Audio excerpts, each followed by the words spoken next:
Hey there guys, it's Eileen and I am going to try to do a little summary and or progress report as to my Tummo practice. Okay, at this point. Today is Friday. Good question. 5, 6, 7, 8. Yes, 8th of May 2020. And I have practiced the vibrational exercise and or meditation, if you want to call it that, that is known as Tummo, for about 3 months or so, I think.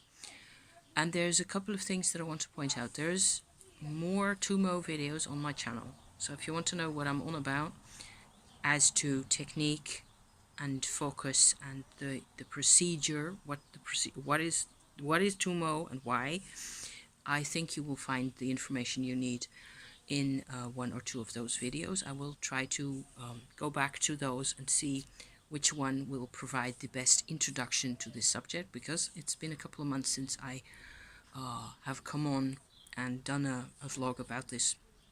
So it's been a while. Also, I have to, sort of check. I know that the things that I've said about the Tummo haven't changed. It's still the way that works. It's about getting to know your Shakti energy, getting to know what that feels like, and then introducing the vibration, which is a long process, into the whole underbelly area. Basically, there's a couple of areas sort of lower than your navel in your belly, which are sort of kind of, it looks like they're prepared to create Tummo for you. And so you have to get the Shakti to focus on those areas, and then you can experience that and see what happens. The thing is, what I want to talk about at this point is that it's also a bit confusing, because there are things, there are experiences, there are changes really happening for me that I know have to do with this practice. And they're personal changes, and some of them are rather deeper beneath the surface, and I can't always get at them. I can't always say this is what's happening. So I'm also making this video for myself in order to perhaps connect with some of those experiences. So like I said, it's been a couple of months. I think it's actually been longer than I remember, because I started off talking about Tummo in January already of 2020, having done Shakti energy work, which I call that, about which there's a whole lot of intel on my channel for all of 2019, right? I sort of moved on, sort of graduated, if you like, to Tummo practice somewhere in January, early February. And then, just to summarize, I sort of figured out fairly easily, I think, that what I could read, or the intelligence information that I got on how to do this, made sense to me, and I could sort of apply it, probably because I had done quite a lot of Shakti work, which is like undirected, or Shakti energy work means that I am feeling where my Shakti, my Kundalini energy is at that moment, and I am guiding it myself with my focus, with my attention, right, my consciousness, guiding it to places that I think need more energy, that are lacking. I've been talking about that all of 2019, and Tummo is a different animal altogether, and it also has different effects. So where Shakti energy work is something you control, you can actually not necessarily always, you cannot necessarily always access your Shakti that easily. It depends on all sorts of things, how good you feel, whether how you're, it's a process. Working with Shakti inside your body is what I've been advocating for 2019 all that year, is about improving the circulation of Shakti energy wherever possible, inside the body, in the organs, in the nervous system, wherever that's possible. It's a fairly limited way of going about things compared to Tummo, certainly. Tummo is much more all-inclusive. It tends to, it takes over your life. So you have to be prepared for that, okay? It changes who I am, rather, in depth, and I am trusting it. It's fine by me. It's not like I was this complete happy-go-lucky, ecstatic, perfect human being anyway. So it means sometimes I am confronted with emotional patterns or behavioral patterns that I have always felt to be hard to deal with, anger and fear and things like that. And Tummo makes me feel much stronger. And the big difference then is that by introducing the Shakti energy into this area in your underbelly, which is prepared by nature, right, to receive that, and letting it accumulate in there and then develop its new field, if you like. What's happening is that you are establishing a new foundation inside inside your awareness, whether that be physical, emotional, or even intellectual, or any of it. The whole premise of your being changes from what we have cobbled together in our lives, basically, from the past, what we've inherited, our genes, our experiences, our memories, our things we learned in school, our memories of being, how we were treated, and our responses and reactions to that, on and on and on and on, all that is put to the side. So you can imagine that this is rather a big deal, right? Suddenly you're in a different world. And it takes a while to sort of come to grasp, to come to, what is it? Come to terms? Not exactly. To realize, to feel what's happening. And I think that's a big part of the whole process, is that actually, point one, Tummo does itself. Once you have introduced the energy into your lower belly area and found where it makes contact with those points that I was referring to, wouldn't know what to call them. I only know that there is probably several. I would say there's 2 or 3 points along a line that, if you're a female, would lie on top of your uterus, your womb, right? On top of that. So it's not a part of the sexual organs. It is just slightly higher than that. And you would have, I think, 2 or 3 points going forward in a line over the top of the uterus, and then to this area right here, the outer, it stops before your skin, but it comes into your skin, really, or just underneath it. And there's a couple of points in this sort of a line going up like that. Those are the points, those are the contact points, the areas where there is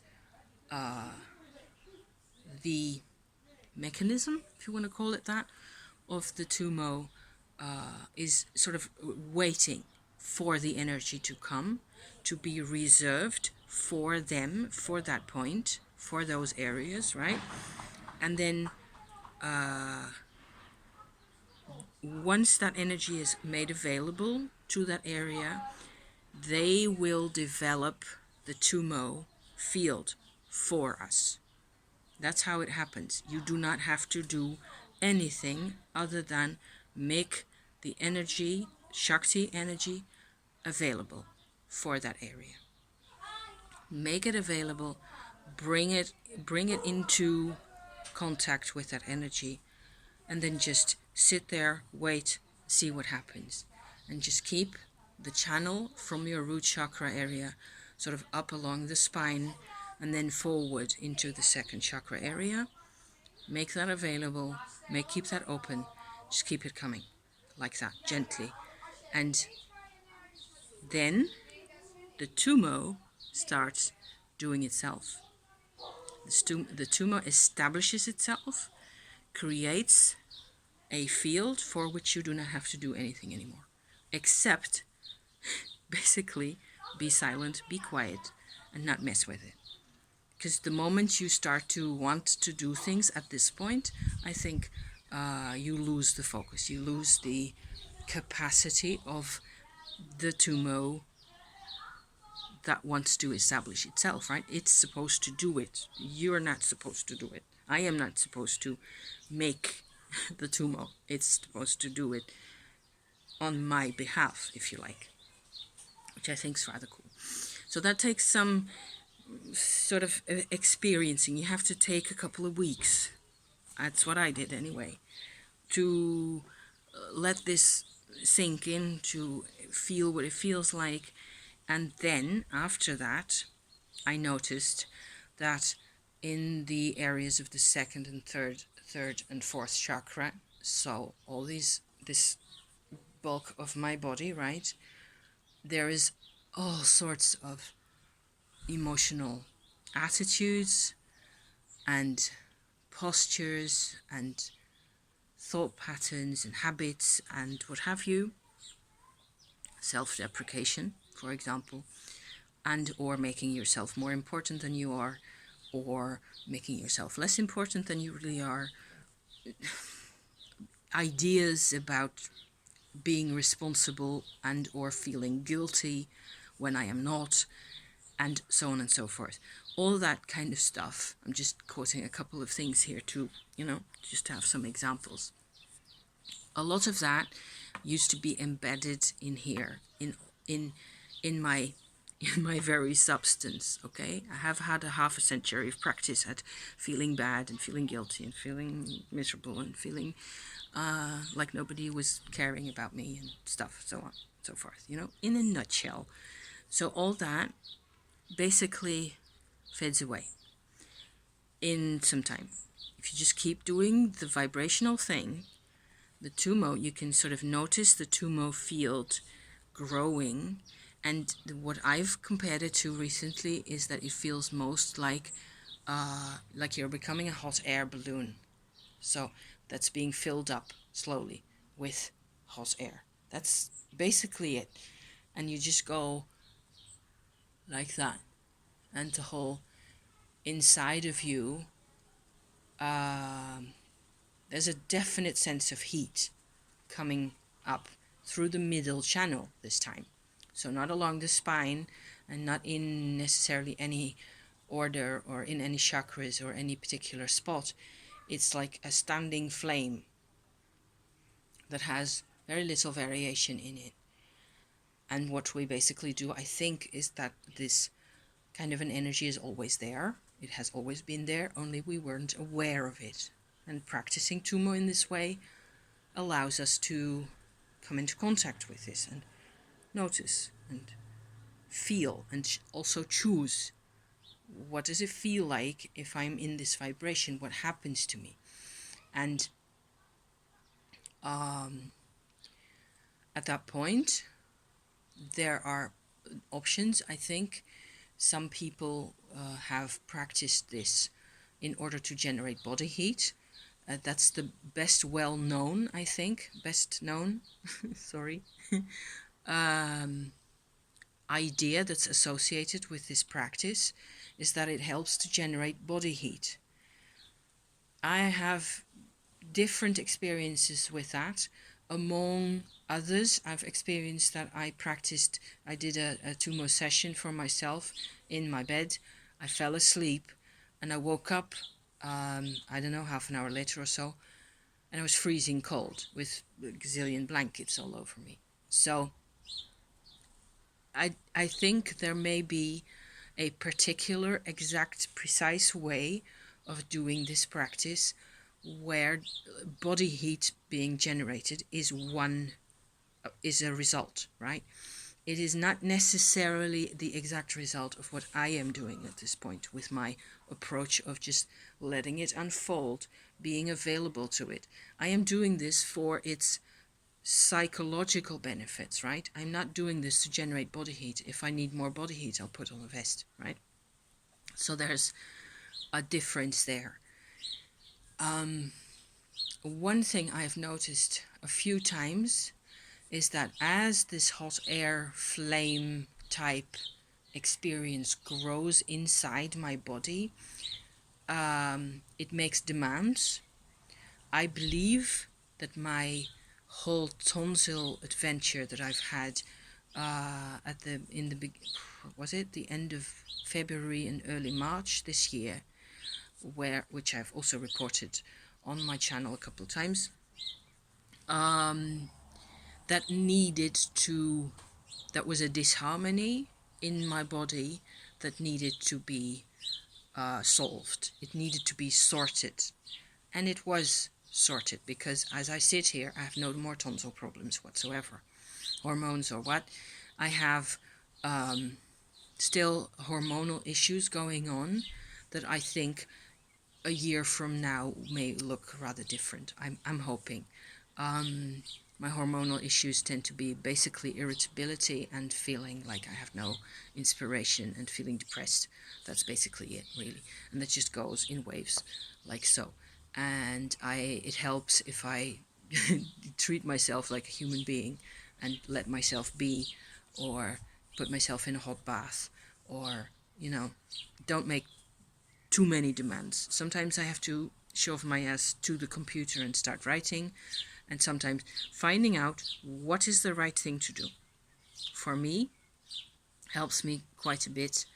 And that's not always easy, right? You have to sometimes really go like, okay, so I have been outside the house. We've been in lockdown. It's been really hard. It's been incredibly different and strange in many ways. You have to figure out how you do this. So that, and the present day corona situation, it's shifting. We are definitely moving to a new phase at the moment here in a week into the month of May, really. I have a hairdresser appointment in 10 days time, because it was fully booked. So I'm it's gonna be organized again, which is great. And no face masks at the hairdressers. I'm just going to rescue my journal here, because the cat went back onto the chair and I put my journal over there. Lots of other things changing, and so one step at a time is always my philosophy anyway. Where was I with that? I wanted to point out that as the Tummo progresses through my person, going like that, I discover new abilities, or I integrate new abilities. I've been doing a lot of creative writing, on and off, 1 or 2 days a week. I spent putting all sorts of things into words that are really important to me, things that a lot of stuff that is also on my channel, really, but organized rather differently in a written form, which is fabulous and excellent, something I've wanted all my life, and I never managed to get it done, or to get it, to also have the motivation to keep at it, and to keep coming back to it, and to feel the love for the work, which is not a problem right now. So I am not wearing any rose quartzes myself. I have no tools, no crystals, no help, anything. And I still have the love.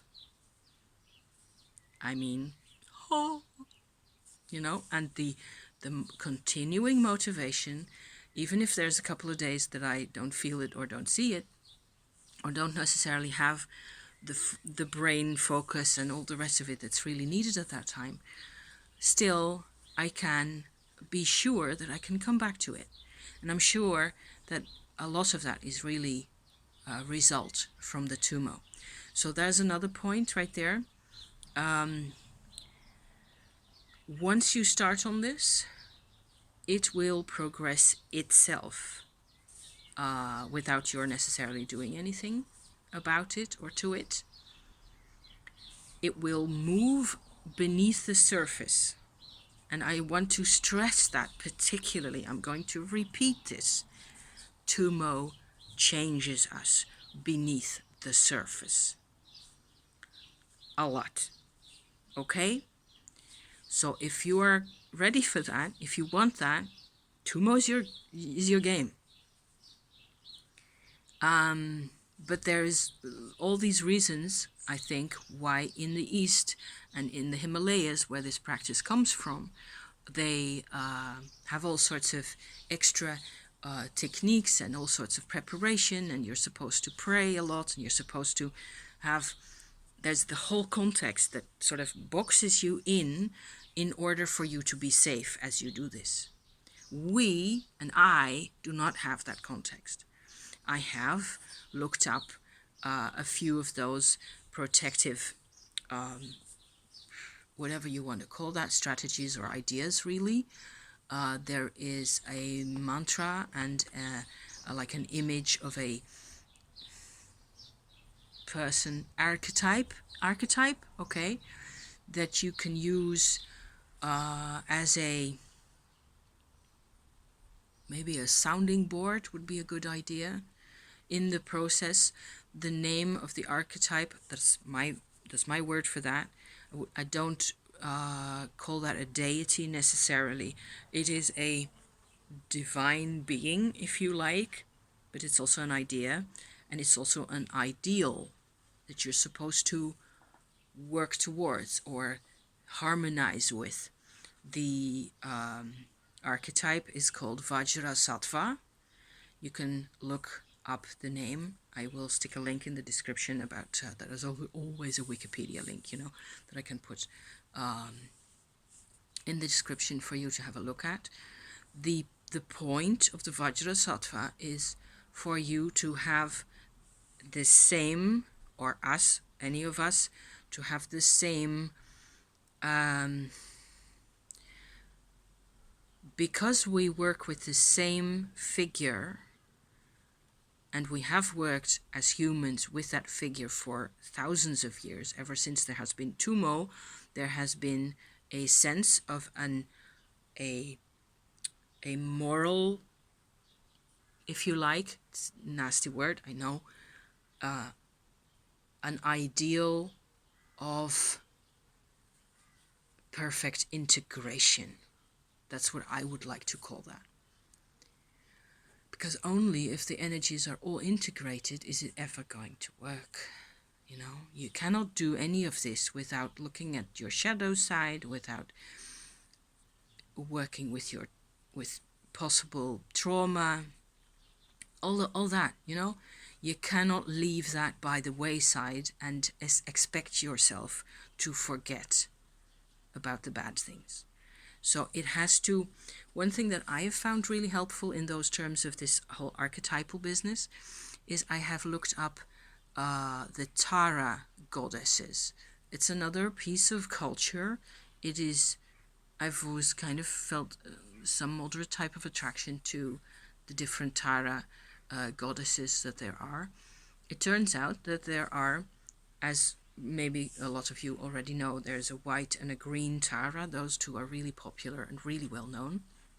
Where the white Tara, as I remember it anyway, has she does her practice, her energy work, if you like, for herself.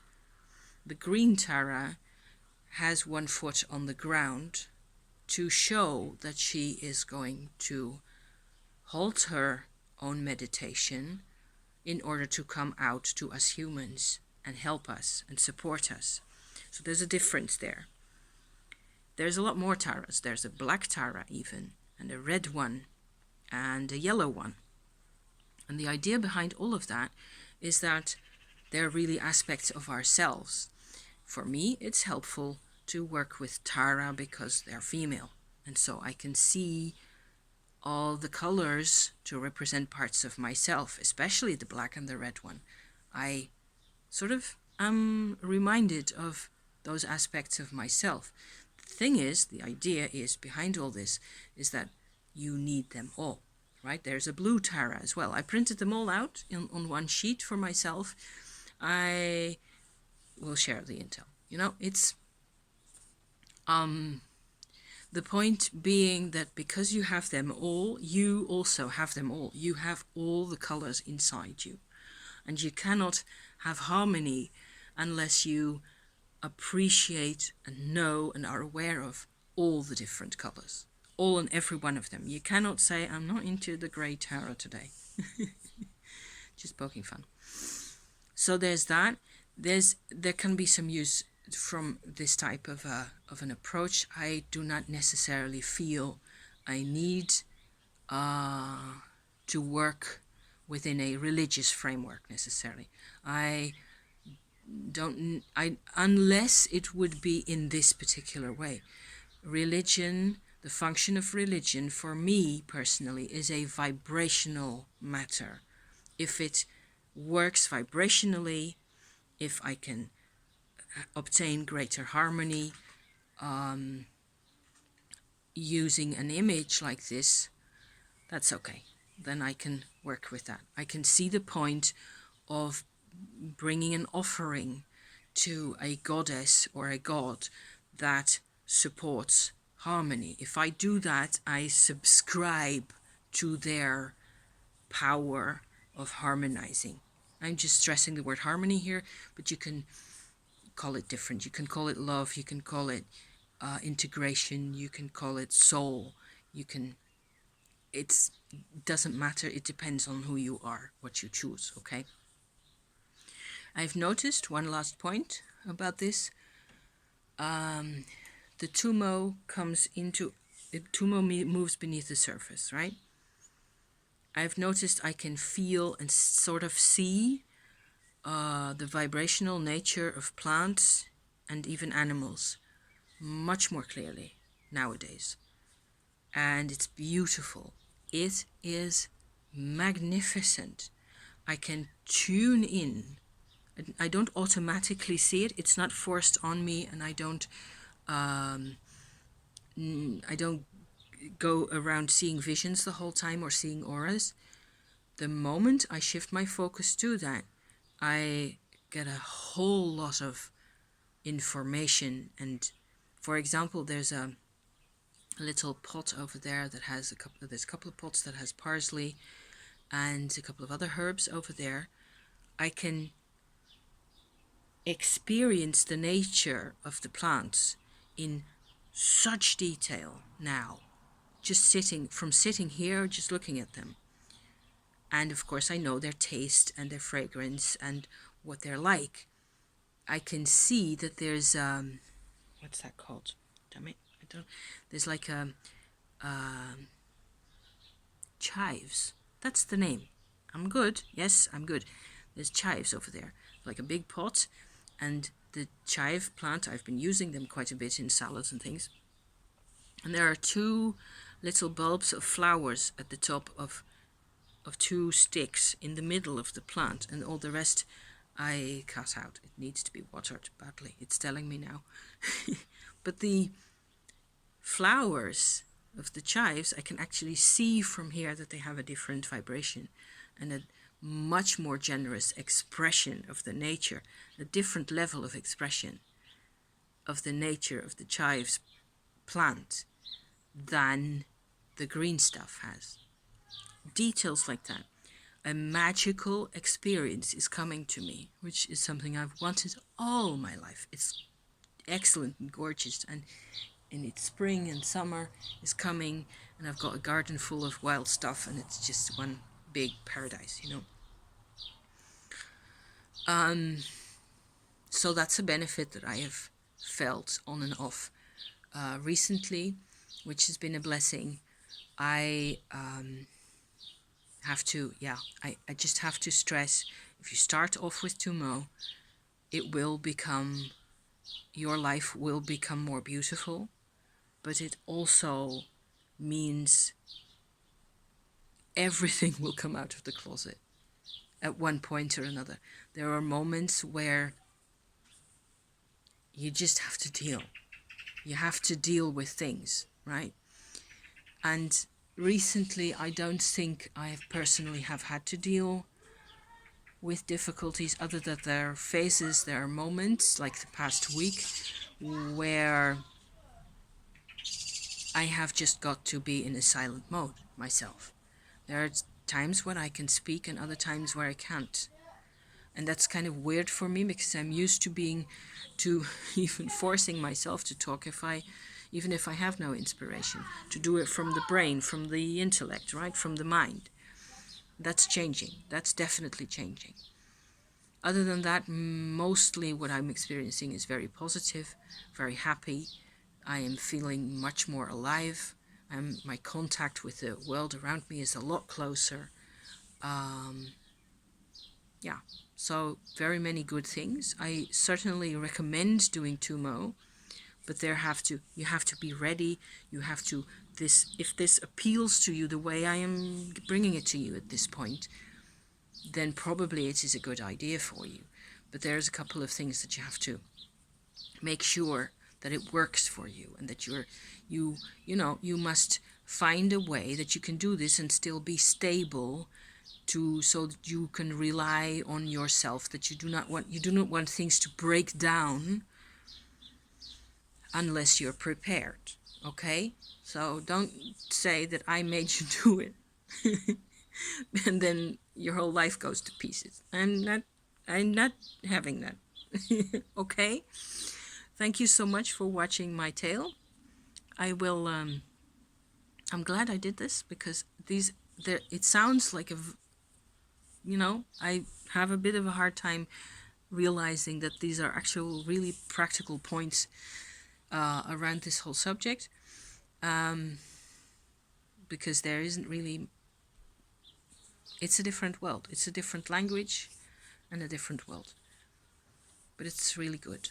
So it's really positive. I'm glad I've decided to move into this, and I also want to point out, once you're in it, there's no going back.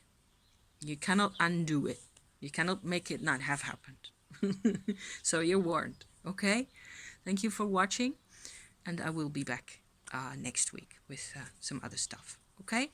Thank you. See you next time. Bye-bye.